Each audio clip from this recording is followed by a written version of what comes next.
मैं सरकार से पूछना चाहता हूं कि पिछले 8 साल में एक कोई थर्मल कारखाना सरकार ने क्यों नहीं लगाया?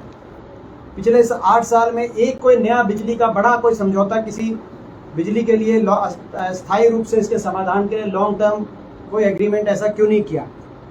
आपको याद होगा 2005 से पहले हरियाणा के अंदर मात्र 1500 मेगावाट की बिजली का खुद का उत्पादन था। पानीपत का एक केवल थर्मल प्लांट था और सारी उपलब्ध बिजली 4033 मेगावाट थी बाकी स्रोतों से। 4033 मेगावाट बिजली का जो हमारे को उपलब्धता 2005 से पहले 5 में थी। 9 साल की कांग्रेस पार्टी की हुड्डा सरकार के दौरान उस 4000 को बढ़ाकर 12000 मेगावाट तक बिजली उपलब्धता हरियाणा के अंदर, जिसमें 4 थर्मल के कारखाने लगाए गए। ये मैं तस्वीरें दिखाना चाहता हूं। भाजपा इन तस्वीरों को भाजपा सरकार या तो मना करे कि ये तस्वीरें गलत है। 4 हमने थर्मल कारखाने लगाए, झाड़ली में, खानपुर में, झज्जर जिले में, खेदड़ में, हिसार जिले में, यमुनानगर में और फतेहाबाद में परमाणु का कारखाना लगाया। 4 थर्मल का और 1 परमाणु कारखाना फतेहाबाद। यही नहीं, बिजली के लॉन्ग टर्म सॉल्यूशन के लिए सबसे सस्ता समझौता किया एक ऐसे प्राइवेट बिजली के उत्पादक के साथ 25 साल तक का समझौता किया गया। आज इन 8 सालों में या तो भाजपा हमारी इन तस्वीरों को झुटलाए कि बिजली के कारखाने हुड्डा सरकार में बनाए गए थे कि नहीं बनाए गए थे, जिसके आधार पर बिजली सरप्लस स्टेट हो गया था हरियाणा, या भाजपा एक तस्वीर दिखा दे कि कहीं बिजली का कोई कारखाना, कोई यूनिट, इन कारखानों में भी यूनिट का कोई फाउंडेशन स्टोन मौजूदा मुख्यमंत्री ने या केंद्र सरकार के माध्यम से इस सरकार ने रखने का काम किया। ना तो नए कारखाने बनाए गए, यहां तक कि जो हमारे समय का समझौता था उस समझौते को भी सरकार लागू कराने में असफल हुई है। वो कंपनी मना कर रही है, उस कंपनी से बिजली नहीं लेके आ पा रही सरकार। आप जानते हैं अदानी ग्रुप है जो कंपनी का जिसका मैंने जिक्र किया, किसके दबाव में क्यों सरकार जो समझौता देश में सबसे लॉन्ग टर्म के आधार पर सबसे सस्ता समझौता, सस्ती बिजली का समझौता हुड्डा सरकार में किया गया था, क्यों वो सरकार इसको समझौते को लागू करने में असफल साबित हो रही है। इसके साथ साथ झाड़ली में, खेदड़ में और पानीपत में 3 बिजली की यूनिट, उत्पादन की यूनिट बंद पड़ी हैं। सरकार जवाब दे कि क्यों बंद पड़ी हैं। सरकार जवाब दे 2015 में सरप्लस स्टेट, जब हमने सरप्लस बिजली का आपको व्यवस्था दी थी तो सरप्लस डिक्लेयर करके झाड़ली की एनटीपीसी का अपना हिस्सा सेंट्रल पूल में क्यों सरेंडर किया सरकार ने। और यही नहीं, बीबीएमबी से भाखड़ा की भी जो बिजली मिलनी थी उसमें भी सरकार अपना हिस्सा, हरियाणा का हिस्सा लेने में असफल हो रही है आज के दिन। तो पूरी तरीके से बिजली की अव्यवस्था के लिए हरियाणा सरकार पूर्णतः जिम्मेदार है। सरकार को जवाब देना चाहिए, सरकार को जनता से माफी मांगनी चाहिए, ऐसा आज हमारी मांग है। और कल फरीदाबाद में जो विपक्ष आपके समक्ष कार्यक्रम हुड्डा साहब के नेतृत्व में हम करेंगे, उसमें एक प्रकार से बिजली कट के विरोध में उसको एक रैली का रूप हम देंगे।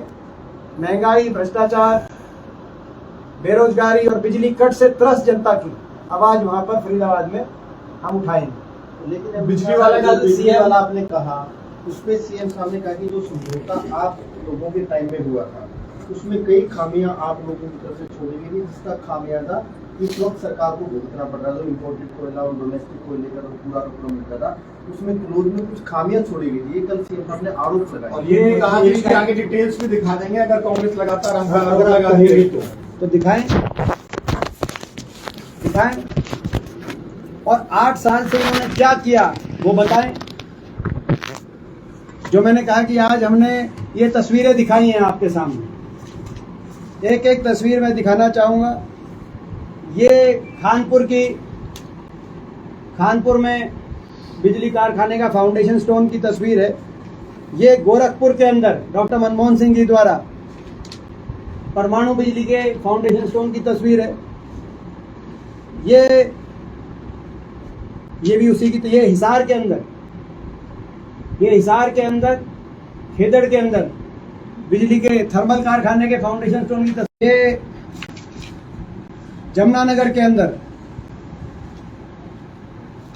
चौधरी छोटू राम थर्मल विद्युत परियोजना की 600 मेगावाट की फाउंडेशन स्टोर की तस्वीर है।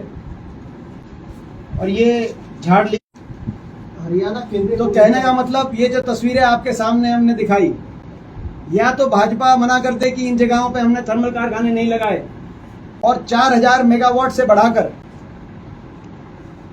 4033 मेगावाट से बढ़ाकर लगभग 12000 मेगावाट तक एक इश्तिहार छपा था। वो भी मैं आपको दिखाना चाहूंगा। एक इश्तिहार छपा था हमारे समय में, और ये मैंने 2014 का इश्तिहार निकलवाया है। जब 2014 के चुनाव के समय ये इश्तिहार हमारे समय छपा था। इसमें यही क्या इश्तिहार में यही लिखा गया था कि बिजली क्षेत्र में क्या क्या काम हुए, जिसमें कि भाई बिजली सरप्लस स्टेट, देश में सबसे सस्ती बिजली एग्रीकल्चर सेक्टर पे 10 पैसे प्रति यूनिट, हर बिजली बिल में 200 रुपए की छूट, 1600 करोड़ के बिजली के बिलों की माफी, और इस सब के बावजूद सरप्लस स्टेट और ये जो बिजली के सारे कारखाने और कितनी बिजली उपलब्ध बढ़ी है, हमारी एक बड़ी उपलब्धि थी।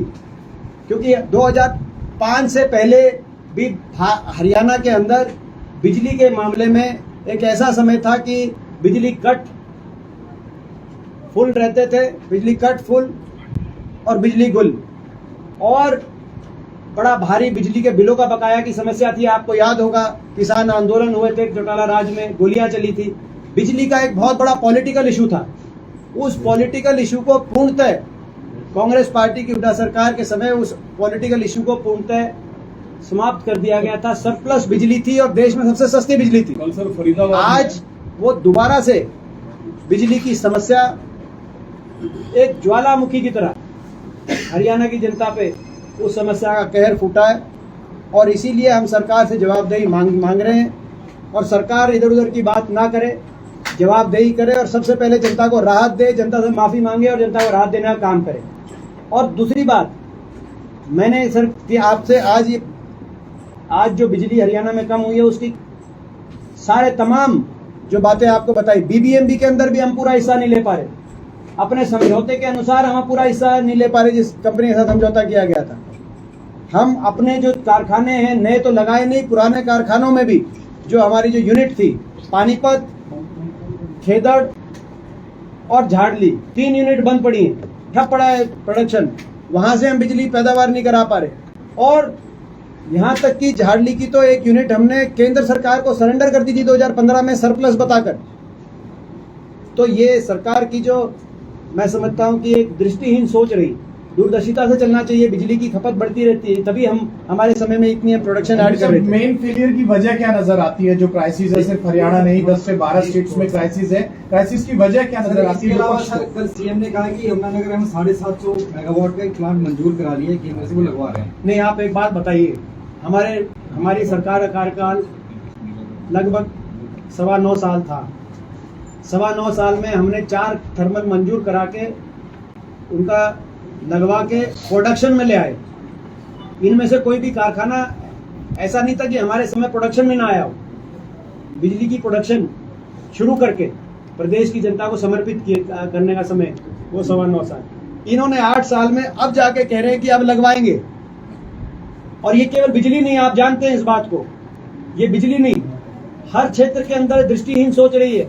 हमारे समय 27 यूनिवर्सिटी हरियाणा के अंदर, YMCA यूनिवर्सिटी फरीदाबाद से लेकर लाला लाजपत राय यूनिवर्सिटी हिसार तक, चौधरी छोटू राम यूनिवर्सिटी मूर्तल से लेकर बाबा साहब भीमराव अंबेडकर यूनिवर्सिटी सोनीपत, 27 यूनिवर्सिटी हरियाणा के अंदर बनी। 6 मेडिकल कॉलेज बने, ईएसआई मेडिकल कॉलेज से लेकर मेवात शहीद हसन खां Mewati medical college, Kalpana Chawla medical college से लेकर 6 मेडिकल कॉलेज बने हरियाणा के अंदर। 27 यूनिवर्सिटी बनी, अनेकों कॉलेज। ये सरकार ये बताए कि इस सरकार में एक भी यूनिवर्सिटी बनाने की दृष्टि सरकार को नहीं आई। नया ना कोई विश्वविद्यालय, ना नया कोई मेडिकल कॉलेज। ये इनका शिक्षा का और स्वास्थ्य का विजन है। ना बिजली का कोई नया कारखाना, ये इनका विकास का विजन है। ना मेट्रो की कोई एक लाइन, ये इनका मेट्रो के इंफ्रास्ट्रक्चर का जो है विजन है। तो इस सरकार ने हरियाणा के को विकास की पटरी से पूर्णतः उतार दिया।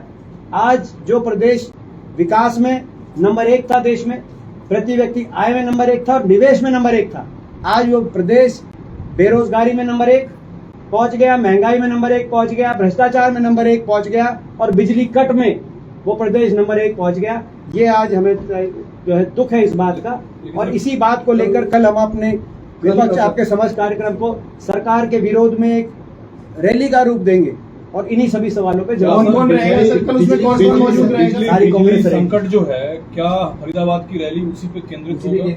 हाँ, वो हमारा मुख्य बिजली संकट, हमारी इस रैली का एक प्रमुख केंद्र बिंदु बिजली कट पे विरोध, बाकी उसके साथ साथ महंगाई, भ्रष्टाचार, बेरोजगारी, जो सारे मुद्दे आज फरीदाबाद नगर निगम के अंदर जो भ्रष्टाचार का व्यापक मुद्दा है वो भी मगर वो उसको बिजली का जो हमारा, आप उसको बिजली कट की विरोध रैली का भी नाम आप दे सकते हैं विपक्ष आपके समझ की, क्योंकि विपक्ष आपके समझ का यही अर्थ है कि अब विपक्ष जनता की आवाज उठाए और हम यही हमारी जिम्मेदारी है। तो कल फरीदाबाद के अंदर हजारों लाखों की तादाद में फरीदाबाद के कोने कोने से लोग शामिल होंगे और इस सरकार को हम वहां से चेतावनी देंगे कि बिजली की राहत, बिजली के मामले में राहत दे सरकार। और कल से हम सड़कों पे उतरेंगे फरीदाबाद के अंदर इस कार्यक्रम के माध्यम से। कल रैली कर रहे हैं सर आप, इसके अलावा बिजली के मुद्दे को लेकर क्या जिला स्तर पर भी कोई हर प्रकार से हर फोरम पे, जैसे आज आप लोग के माध्यम से हम आवाज उठा रहे, सारे तथ्य आपके सामने रखे। ये देखिए जो मैंने आपको बात कही कि खेदड़, पानीपत, झाडली का जो मैंने कहा कि 3 इकाइयों का उत्पादन ठप, बीबीएमबी में नहीं मिल रहा पूरा हिस्सा, मतलब भाखड़ा की जो बिजली हाइडल आनी थी अदानी ग्रुप से की जा रही है, हिस्से की मांग और बातचीत। अगर मैं पूछना चाहता हूँ सरकार से, कह रही कि अदानी ग्रुप से की जा रही है हिस्से की मांग और बातचीत, अगर कोई समझौता ठीक नहीं था तो सरकार क्यों मांग रही है, मांग क्यों रही है? वो अगर सब लूज छोड़ दिया आप लोगों ने, इसलिए अदानी कुछ दबा रहा है। ये अब यानी कि कहीं ना कहीं ऐसा दिखाई देता है कि बचाने की, उनको, उस ग्रुप को बचाने की कहीं ये कोशिशें तो नहीं की जा रही। मगर जैसे मैंने कहा कि हमारी मांग है कि सरकार तुरंत पहले तो जनता से माफी मांगे कि 8 साल में कोई भी एक भी काम क्यों नहीं हुआ, और उसके साथ साथ खेदड़, पानीपत, झाडली इनकी इकाइयों पे कार प्रोडक्शन शुरू किया जाए। जो केंद्र को सरेंडर कर दिया था झाडली की इकाई, ये कह के कि सरप्लस है, उसको केंद्र से वापस लिया जाए, बीबीएमबी में अपना पूरा हिस्सा लिया जाए, अदानी ग्रुप के समझौते में अपना पूरा हिस्सा लिया जाए और प्रदेश की जनता को राहत दिया जाए, ऐसी हम मांग करते हैं। जब तक हमारी मांग। सर एक सवाल पॉलिटिकल है सर, आम आदमी पार्टी की पिछले ये देखिए, ये जो हमारे मंत्री जी हैं उनकी स्टेटमेंट देखिए। हमारे मंत्री जी हैं, जो बिजली मंत्री हैं हमारे, उनकी स्टेटमेंट है कि जिस रेट पर समझौता हुआ उसी रेट पे बिजली दे अदानी ग्रुप। ये समझौता ये स्टेटमेंट का क्या अर्थ आप सोच सकते। तो खैर, जो मैंने आपको जैसे बात कही कि आज इस सरकार जिम्मेदार है इस पूरे फेलियर के लिए, और जो है इसकी हम कल से सड़कों पे उतर रहे हैं। कल सड़क पे हम उतरे हुए दिखाई देंगे। फरीदाबाद से हम शुरुआत कर रहे हैं और जब तक राहत नहीं मिलेगी प्रदेश की जनता को, तब तक हम ये लड़ाई लड़ेंगे। ये पिछले दिनों एक प्रेस कॉन्फ्रेंस हुई आम आदमी पार्टी की, और अशोक तंवर जो प्रदेश अध्यक्ष हुआ करते थे, आप लोगों की नई टीम बनी। उस दिन के अनाउंसमेंट के दिन ही एक प्रेस कॉन्फ्रेंस में ये कहा गया कि अब आम आदमी पार्टी की तरफ से कि ये कांग्रेस जो थी पहले तमाम वर्गों की पार्टी थी, अब जाति विशेष की पार्टी बनकर रहेगी, एक जाति की पार्टी है। ये अगर किसी पार्टी ने या किसी नेता ने इस तरह की कोई बात की है तो दुर्भाग्यपूर्ण है। हमारा प्रदेश सभी का प्रदेश है, हर जाति और धर्म का। हमारा देश भी हर जाति और धर्म का प्रदेश है।